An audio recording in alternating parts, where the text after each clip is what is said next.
Hey guys, welcome to the channel. In this video I'll show you how to quickly and easily connect your WordPress to n8n. So firstly click on this plus from your workflow, then in the notes search for WordPress, tap on it, choose your action in here.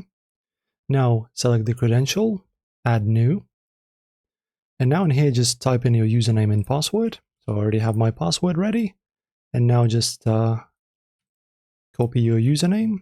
Then WordPress URL. This is going to be our URL, which is public web address.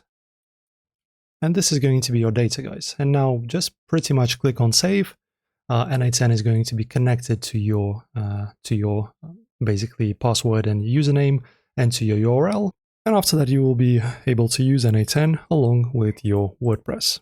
So that's it, guys. Hopefully you enjoy. If you did, give this video some thumbs up, subscription, and a comment, and I'll see you soon.